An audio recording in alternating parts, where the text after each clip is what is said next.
What do trade routes, criminal underworlds, and velociraptors have in common? They're all things I've included in this chapter of the Azure Archipelago. Welcome back. I'm Elle. I am working on my own Dungeons and Dragons setting and adventure. The goal is for me to eventually publish this so you lot can enjoy it, and also I can play along in a live stream with some friends. I want to make this weekly vlog series a check-in, so I have an obligation to keep working on this project whilst also sharing my world building and creative insights with you all. I am very happy to announce that I have officially completed Chapter 2, which is an entire island's worth of content.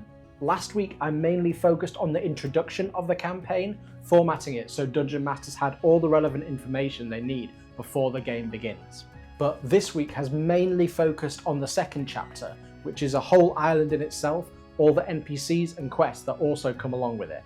My initial draft of this island was summarised in about 6 paragraphs. That included what the major NPCs would be doing, information on the island itself, and also a few quests. The first page explains the history of this island and other relevant information that the Dungeon Master might need. It also summarises what our main NPCs or antagonists are doing.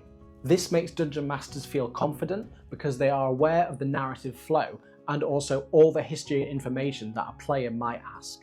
This then leads into the 3 main quests that are located on this island. Now, I won't be going into spoiler territory, so don't worry, but I've ensured that each quest explores a different aspect of this island whilst keeping narrative momentum going. What I mean by this is, one quest lets you explore the jungle, the other the settlement of Hicks Enclave, and finally the third one lets you explore the islands that surround this one. All 3 of these quests are very meaty. What I mean by that is that I've created specific mechanics for each quest as well as an in-depth narrative.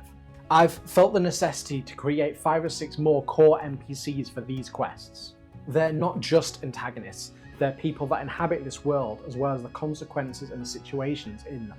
To continue making this world feel lived in, I've created a brief encounter table that the players can experience as they go around Hicks Enclave.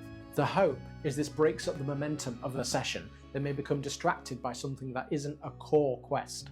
These mini quests also feed into the NPC table that I've been curating as well. I've created the NPC table so when a player looks around and asks, oh, can I speak to the person right next to me on the street? The DM can then consult that and have plot ties. It may be something completely inconsequential, but the idea that all these characters are interwoven in some way I think will bring real narrative depth to the piece. Talking about in-depth narratives, I've also been working on a very simple trade mechanic for some of the surrounding islands. This could easily get overly complicated, so I've kept it very simple. The trade flows in a clockwise direction. If the players try and sell something on the island they procured it is half price, but if they sell it on the next island, it is double. Hopefully this should be simple enough for the players to understand. Like I said, this is one of 3 quests on this island and gets them exploring the others, but it's also almost a downtime activity. The players will be paid for the time they crew these ships, but also with trade, it will mean they will be self-motivated to begin interacting and role-playing with the different NPCs. Perhaps they pay a local tracker to help them navigate the jungle looking for some elusive prey, or instigate some black market dealings. Now, these aren't quests that are in the book, but if you give players enough narrative depth, they will create their own quests. To summarise the work I've done on the Azure Archipelago this week, it is black and white. I started Chapter 2 with, like I said, just a couple of paragraphs, and now it is a fully fleshed out environment. I would now feel comfortable DMing this chapter for a group tomorrow because it is that in depth. It's funny saying that I want players to create their own quests because that was what's happened this week to me. Things have steadily rippled outwards, got more and more complicated and interesting with every word I've written. One aspect has necessitated another and another and another, and now I feel that I'm really happy with Chapter 2 and can work on Chapter 3 next week.